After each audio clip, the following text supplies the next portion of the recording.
القصة دي حصلت بالفعل.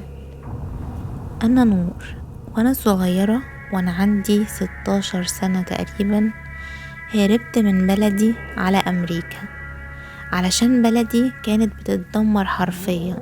كان دايما في حروب أهلية، وكان القتل ده شيء سهل جدا، ممكن عيلة كاملة تتقتل بمنتهى السهولة. كل الناس كانوا بيهربوا من البلد دي، بس بابا كان متمسك بالبلد دي ومش عايز يسافر. كان عنده أمل إن الدنيا هتتحسن، بس للأسف الوضع كان من سيء لأسوأ. وفي النهاية بابا اقتنع وقررنا أنا وعيلتي كلها نسافر، بس للأسف كان فات الأوان. الحروب الأهلية دمرت كل حاجة، الطيران وكل الطرق اللي ممكن نخرج بيها من البلد، وما كانش فيه غير طريقة واحدة بس هي اللي متاحة، اننا نهرب عن طريق غابة بتربط بين بلدنا وحدود بلد تانية. بس الغابة دي كل الناس بيقولوا عنها ان اللي بيدخل فيها مش بيطلع تاني. بس للأسف ما كانش قدامنا غير الحل ده، فقعدنا ندور على دليل او حد يرشدنا ازاي نطلع من الغابة دي لحد ما لقينا راجل. الراجل ده كان الوحيد اللي بيدخل الغابة وعارف كل تفصيلة فيها. كان بيدخل الغابة كل يوم ويرجع من غير ما يحصل له اي حاجة. بس الراجل ده قعد يحذرنا كتير، قال لنا خلوا بالكم، مش كلكم هتوصلوا، وفي منكم اللي هيموت. ها، مستعدين للرحلة دي؟ وافقنا علشان ما كانش قدامنا حل تاني. بابا طلع فلوس من جيبه علشان يديها للراجل الغريب ده، بس للأسف الراجل مرضاش ياخدها. قاله هبقى خدها بس في نهاية الرحلة، أنا ما باخدش فلوس من جثث. وبدأنا رحلتنا في الغابة. كان شرط الراجل ده إننا علشان نطلع من الغابة دي عايشين لازم نفضل باصين لفوق وما ننزلش راسنا لتحت أبدا مهما حصل، وما نبصش على أي صوت هنسمعه أو أي حركة هنحس بيها. نفضل ماشيين باصين لفوق وبس. وعملنا كده فعلا زي ما قال بالظبط. في البداية كل حاجة كانت طبيعية، بس مع الوقت وكل ما كنا بنتعمق في الغابة الغريبة دي كل ما كنا بنسمع أصوات مخيفة جدا.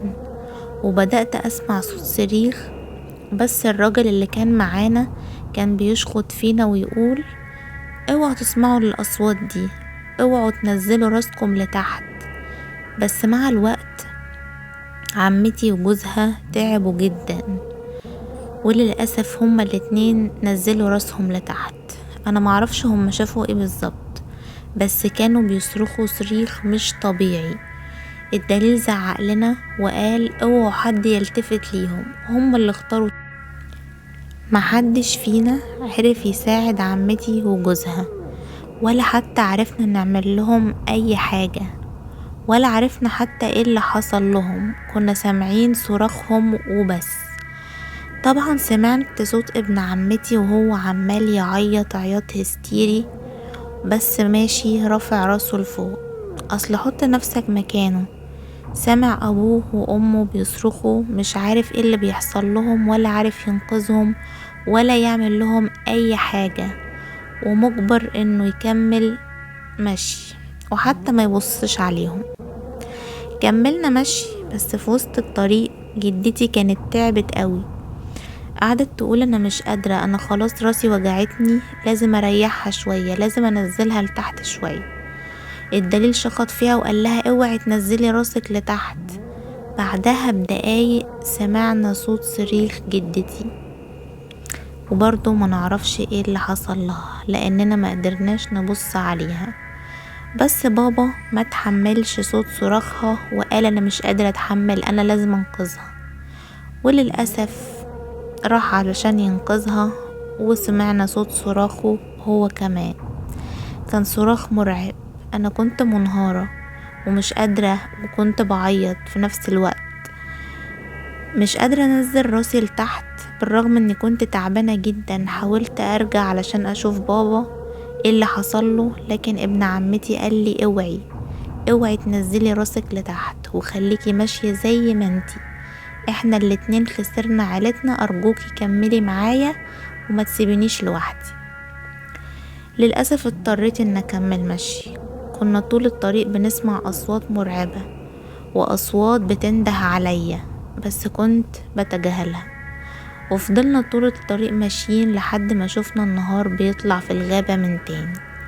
كنا ساعتها قربنا نوصل على حدود البلد التانية، والدليل قال لنا حاولوا تتحملوا شوية معايا وما تتخدعوش بأصوات الغابة، احنا خلاص كلها خطوات وهنوصل. واخيرا وصلنا على الحدود انا وابن عمتي. الدليل قال لنا دلوقتي ممكن تقدروا تنزلوا راسكم. بصينا على الغابة انا وابن عمتي وكنا موجوعين جدا، بس للأسف ما ينفعش نرجع تاني للغابة علشان ننقذ اي حد من عيلتنا. الدليل طلب مننا الفلوس وادينا له الفلوس، وسافرنا انا وابن عمتي من البلد دي على امريكا، وبدأنا من اول وجديد واشتغلنا. بس طبعا عمرنا ما نسينا اليوم ده، اليوم اللي خسرنا فيه اهلنا. وكل يوم كنت بسمع صوت صراخهم واصحى مفزوعة من نومي. كل يوم بسأل نفسي نفس السؤال، هما اهلنا شافوا ايه في الغابة وايه اللي حصل لهم؟ وللأسف مش بلاقي اجابة. لو القصة عجبتكم ما تنسوش تعملوا لايك وتقولوا لي رأيكم في الكومنتات. نور كان المفروض تكمل طريقها عادي في الغابة المرعبة دي، ولا كانت ترجع تنقذ عيلتها؟ والأكيد انها كانت طبعا هتموت. قولوا لي رأيكم في الكومنتات.